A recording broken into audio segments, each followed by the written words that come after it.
Herkese merhaba, ben Buse. Kanalıma hoş geldiniz. Bu videoda çilek şeklinde bir kese ördüm. Bu şekilde kapağı açılıyor. İçerisine ben AirPods için ördüm. Son dönemde oldukça moda olduğunu görüyorum. Ve ben de kendime bir tane tarif çıkarmak istedim. Bu şekilde bir kese ördüm.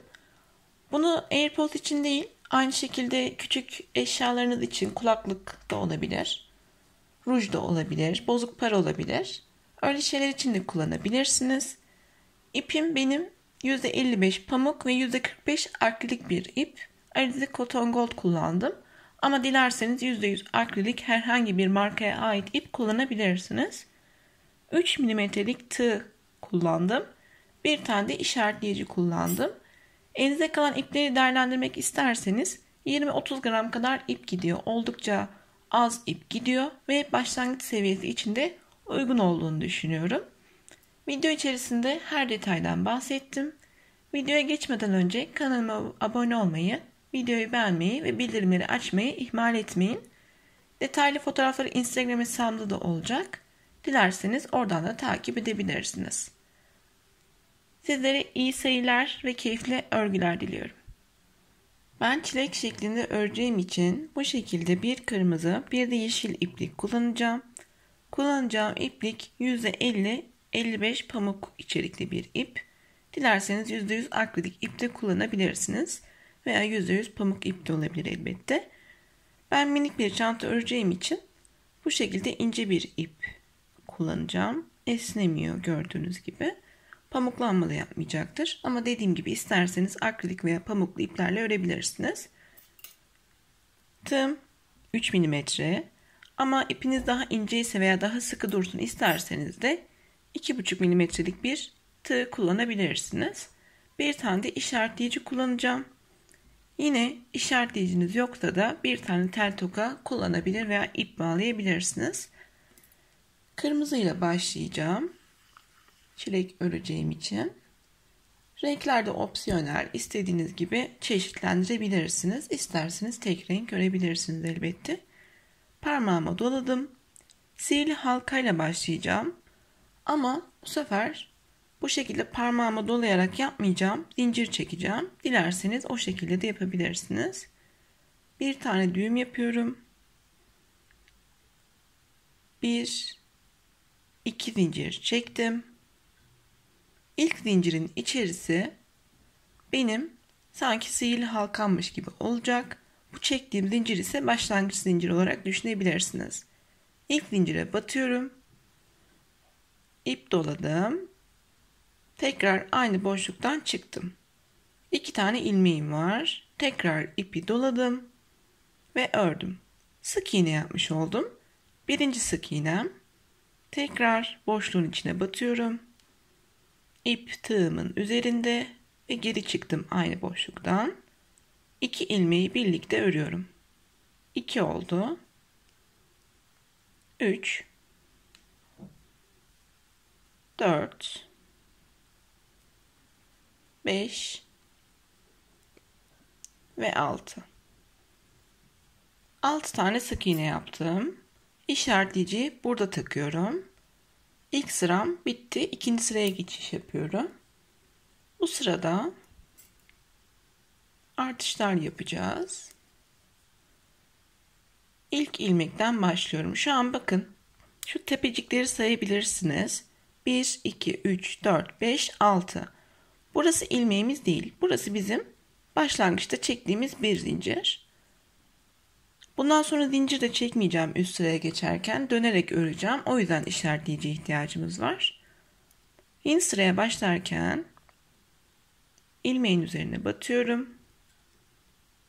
Bir tane sık iğne yaptım. Aynı noktada tekrar sık iğne yapıyorum. 2 tane olmuş oldu. Artış yaptım. Yanındaki ilmeğe batıyorum. Bir tane sık iğne. Yanındaki ilmekte 2 tane sık iğne. Bir tek bir çift sıramın sonuna kadar devam ediyorum.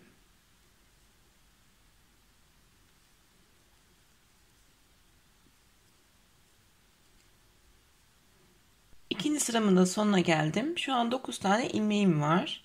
Bu arkadaki ipi örerken de gizleyebilirsiniz. Ama ben unuttuğum için şu şekilde tığ ile içeriden yürüteceğim. İğne de takabilirsiniz. Ve daha sonra ipi keseceğim. Bu ip iç kısımda kalacak. Kestim. Şimdi 3. sıraya geçiş yaparken işaretleyicimi çıkarıyorum ve ilmeğime takıyorum.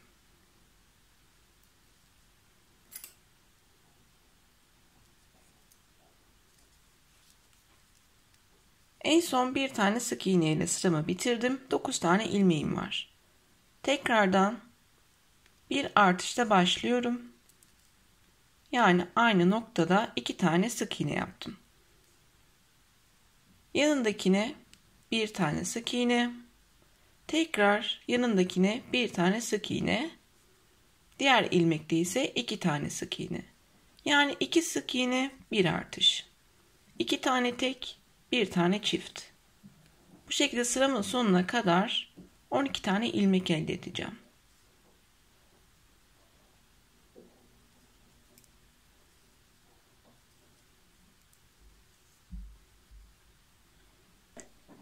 Tekrar işaretleyicimi çıkarıyorum.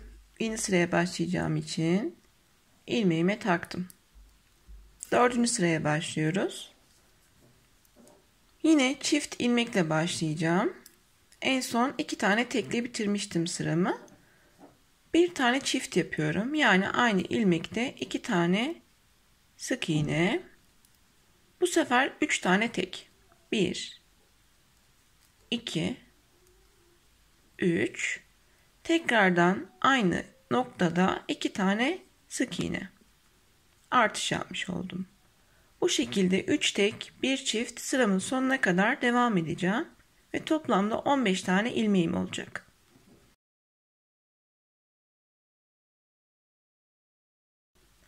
Sıramın sonuna geldim. Bakın bir çukurluk oluştu. Tekrardan işaretleyicimi çıkarıyorum. Artık 5. sıraya başlayacağız.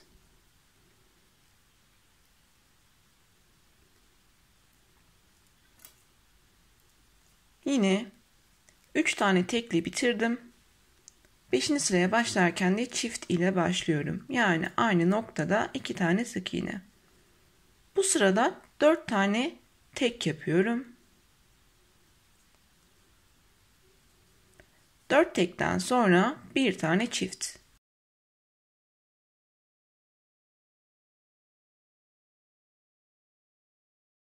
Tekrardan 4 tane tek.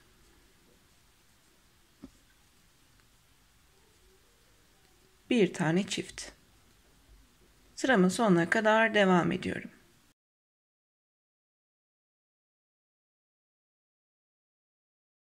Modelimiz iyice çukurlaşmaya başladı gördüğünüz gibi. 5. sıranın sonuna geldiğimde toplamda 18 tane ilmeğim olacak. 6. sıraya başlarken işaretleyiciyi yine çıkarıyorum ve ilmeğime takıyorum. 6. sırada bu sefer 5 tane sık iğne, bir tane çift sık iğne yapacağız. Yine çift ile başlıyorum. Aynı noktada 2 tane ve 5 tane tek sık iğne yapıyorum.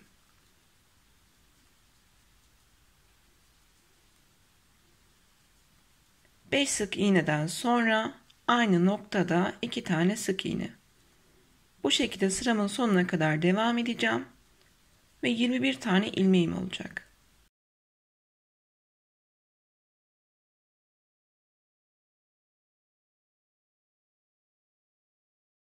7. sıraya başlarken yine çift ilmekle başlıyorum. Ve bu sırada 7. sırada 6 tane sık iğne yapacağım. Yani 6 tane tek ilmek. 2 3 4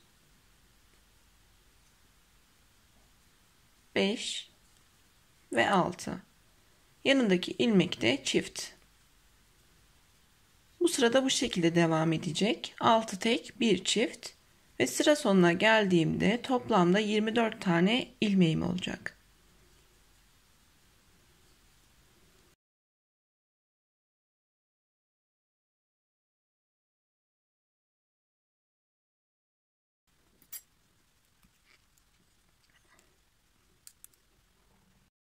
Yedinci sırayı da tamamladım. 8'e geçerken yine çift ilmekle başlayacağım. Bu sırada 7 tane sık iğne, 1 tane artış yapacağız. Bu artışlara ben birkaç sıra daha devam edeceğim. Siz istediğiniz kadar devam edebilirsiniz. Artık anlaşılır olduğunu düşünüyorum. O yüzden göstermeyeceğim. Zaten çileğin uç kısmı, sivri kısmı oluştu. Şimdi ben bu kutu için ördüğüm için bakın daha yarısına bile gelmedim. Bu şekilde sığabilecek bir boyutta örmek istiyorum. Bu daha çok küçük.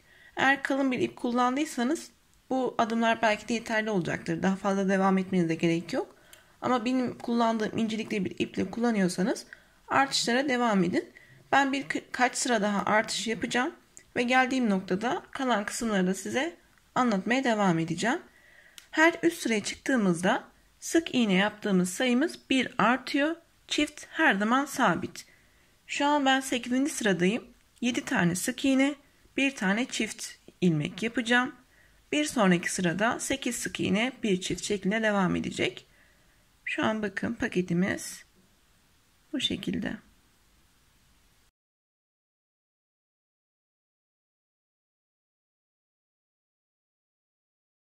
Ben örgümü 9 tek 1 çift olana kadar devam ettirdim. Şu an bu şekilde görünüyor. Bu kutu için ördüğüm için bu şekilde yerleştiğinde bol dursun istemiyorum. Bu şekilde olacak. Bakın hatta kenardan biraz pay bile var. Bu benim için yeterli. Ama siz biraz daha bol olsun istiyorsanız artışlara devam edebilirsiniz. Dediğim gibi 9 tek 1 çift şeklinde ördüm. Şimdi bundan sonra ben birkaç sıra boyunca hiç artış yapmadan sık iğne yapacağım sadece. En azından kutunun o yarısına kadar geldiğim için kapanmasını istiyorum biraz. Ve bu şekilde ilmek sayımı koruyarak artışlar yapmadan birkaç sıra boyunca örmeye devam edeceğim.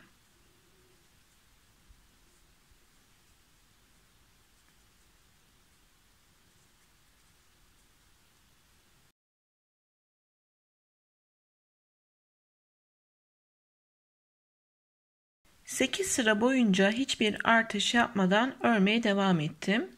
Şu an duruşu bu şekilde. Kutu tamamen kesenin içinde gömülüyor. Ben birkaç sıra daha örmeye devam edeceğim fakat eksiltmeler yapacağım. O yüzden bu kadar gömülmesi benim için yeterli. Siz isterseniz daha fazla uzatabilirsiniz. Şimdi benim toplamda 33 tane ilmeğim var ve eksiltmeler yapacağım. İşaretleyicimi taşıdım yeni sıraya başlayacağım için. 3 tane sık iğne yapıyorum. Eksiltme yapacağım 3 sık iğneden sonra. Buradaki ilmeğe battım. İlmek çıkardım. Bunu örmeden yanındakine de battım ve bir ilmek daha çıkardım. Yani 2 ilmeği aslında birlikte öreceğim. Tığımda 3 ilmek var. Üçünü birlikte ördüm. Eksiltme yapmış oldum. 3 tane sık iğne yapıyorum. 3 sık iğneden sonra yine eksiltme yapacağım. İlmek çıkardım. Örmüyorum. Yanındakini de batıyorum. İlmek çıkarıyorum. İkisini birlikte ördüm. Eğer sizin ilmek sayınız aşağılarda artırma yaptığınız kısımda 24'te kaldıysa mesela 3 tane sık iğne bir eksiltme yaptığınızda dengesizlik olacaktır. Onun yerine 2 tane sık iğne bir eksiltme yapabilirsiniz. Tekrardan eksiltmemden sonra 3 tane sık iğne yapıyorum. Ve 1 tane eksiltme yapıyorum. Yani örmeden 2 tane ilmekten ilmek çıkarıyorum ve 3 ilmeği birlikte örüyorum. Bu şekilde sıra sonuna kadar 3 sık iğne 1 eksiltme şeklinde devam edeceğim.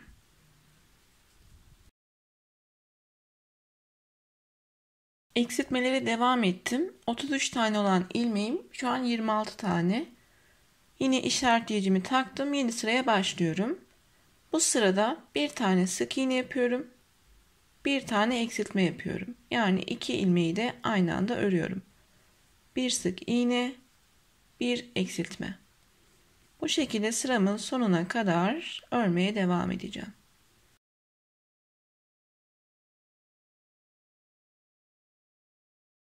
Eksiltmelere devam ettim. Şu an 18 tane ilmeğim var. Bu şekilde kutu rahatlıkla giriyor. Ama ben biraz daha eksiltme yapmak istiyorum. O yüzden yeni sıraya başlarken yine ilmeğimi taşıdım. Bu sırada 4 tane sık iğne yapacağım.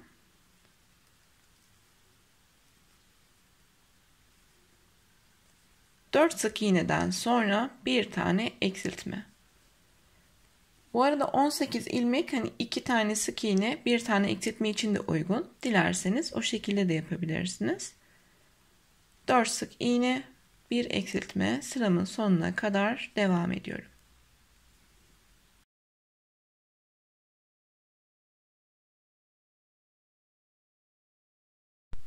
Son eksiltmemi yapmış oldum. Şu an bu şekilde görünüyor. İşaretleyicim burada.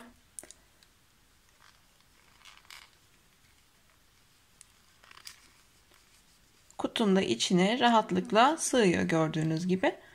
Bundan sonra artık örmeyi bitireceğim ve yeşil kısma geçiş yapacağız.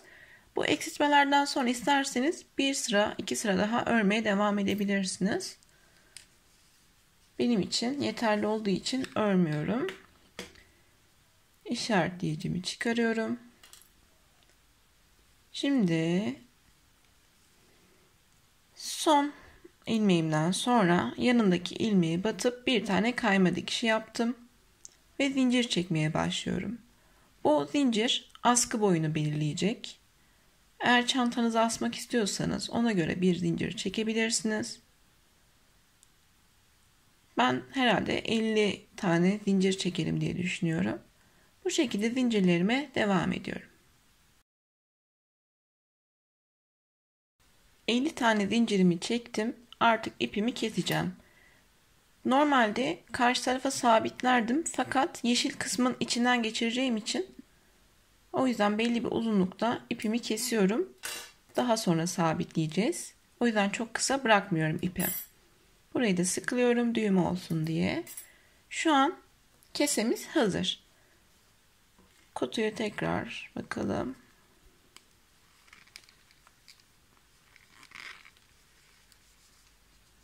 Bu şekilde. Şimdi kapak kısmını yapacağım. Ve bu ipi de o kapağın içinden geçireceğim için de sabitlemedim. İsterseniz siz bu çileğin üzerine sarıyla veya beyazla noktalar da yapabilirsiniz. Şimdi kapak kısmını örmeye geçiyorum. Tepe kısmını yaparken yeşil ile öreceğim. Tığ numaram yine aynı, ipim de aynı kalınlıkta.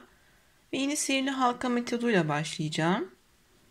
Dilerseniz parmağınızla dolayabilirsiniz. Ben yine zincir çekiyorum 2 tane.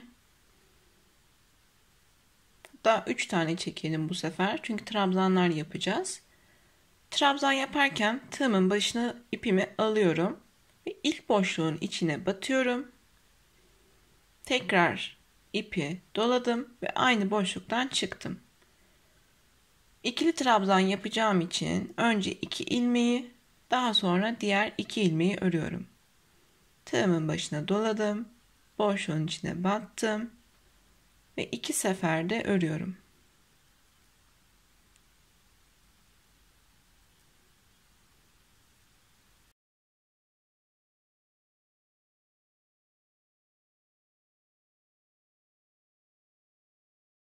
Toplamda 12 tane ikili trabzan yaptım.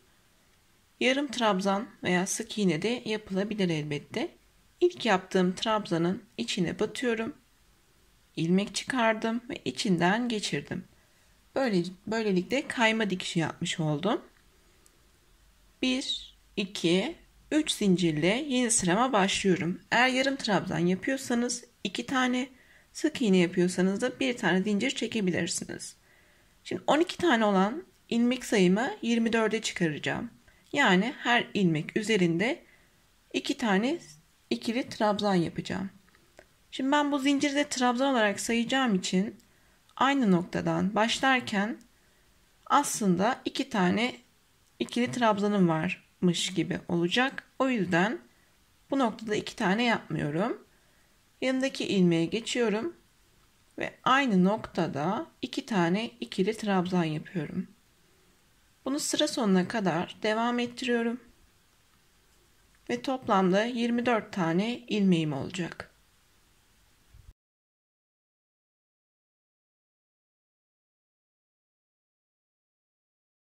İkinci sıramı tamamladım. Üçüncü sıraya geçerken yine 3 tane zincir çekiyorum. Aynı noktaya trabzan yaparak artışla başlıyorum. Yanındaki trabzan üzerine bir tane ikili trabzan yapıyorum. Onun yanındakine çift ikili trabzan yapıyorum. Yani aynı noktada 2 tane. Bir tek bir çift sıramın sonuna kadar devam edeceğim.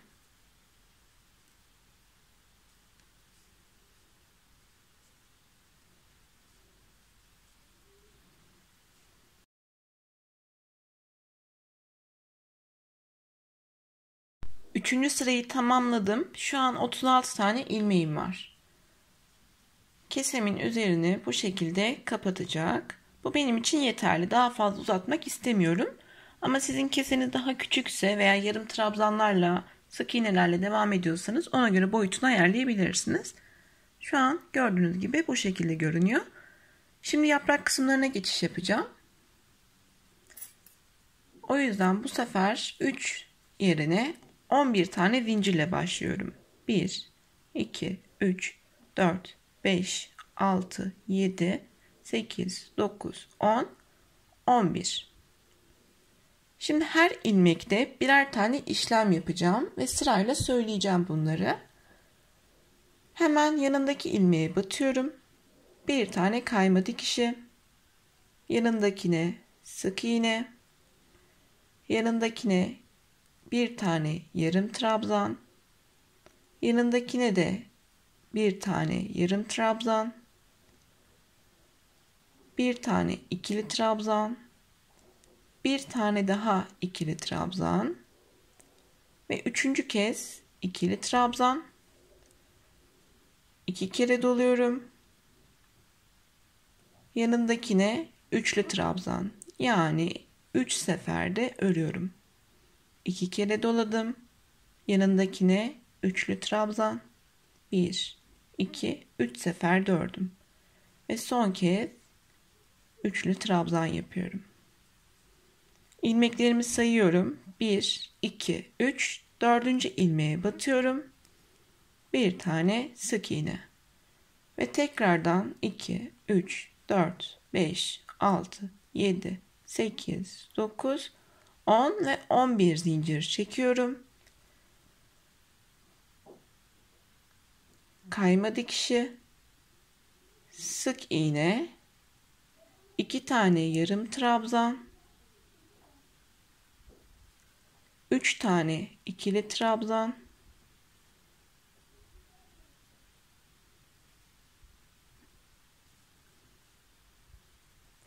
ve 3 tane üçlü trabzan.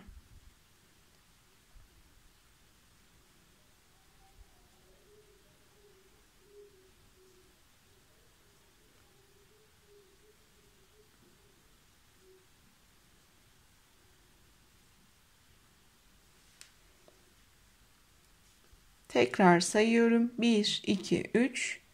4. ilmeğe batıyorum. Sık iğne ile yaprağımı sabitliyorum. Bu şekilde görünüyor. Ve bunu sıramın sonuna kadar devam ettireceğim. Bu noktaya kadar örmeye devam edeceğim. Şu an bu şekilde görünüyor.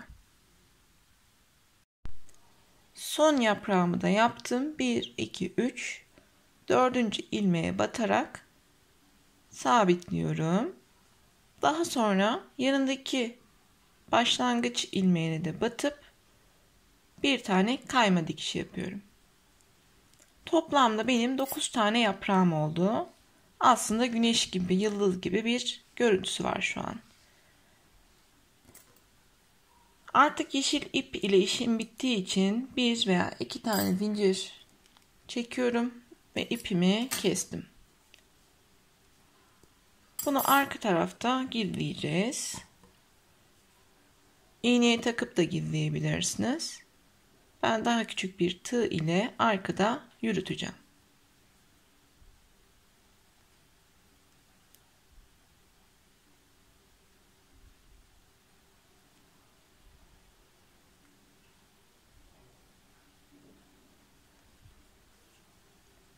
Yürüttükten sonra ipimi kesiyorum. Aynısını orta noktadaki ip için de yapacağım daha sonra. Şu an dediğim gibi işlem aslında bitti. Üzerine kapandığında bu şekilde bir görüntüsü olacak. Şimdi hatırlarsanız bu ipi sabitlememiştik. İsterseniz ipi iğneye takabilirsiniz. Bu kırmızı ipten bahsediyorum.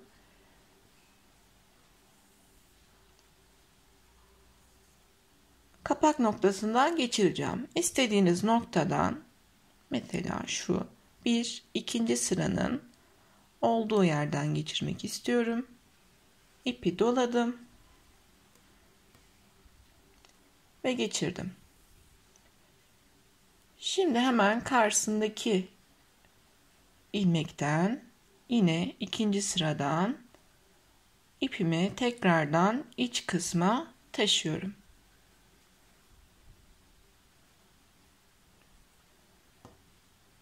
Bunu hemen buradaki denk gelen ilmek üzerine sabitleyeceğim. Bakıyorum. İstediğim gibi duruyor. Buraya sabitledikten sonra yine iğneniz varsa iğne ile dikiş yapabilirsiniz. Ben tığ ile bir tane zincir çektim. Onu sıkıladım. Düğüm olması için ve daha sonra ipi iç kısmı taşıyıp yürüterek gizleyeceğim.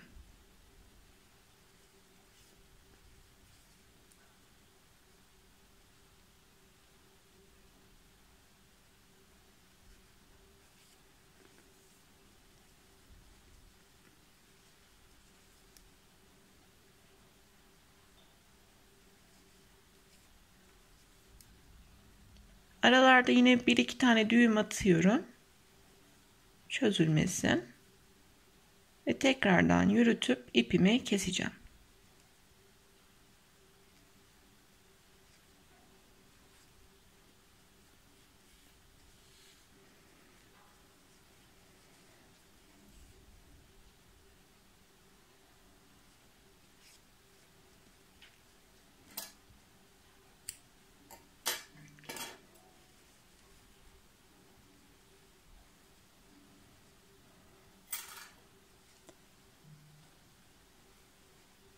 Şu an bizim kesemiz tamamlandı.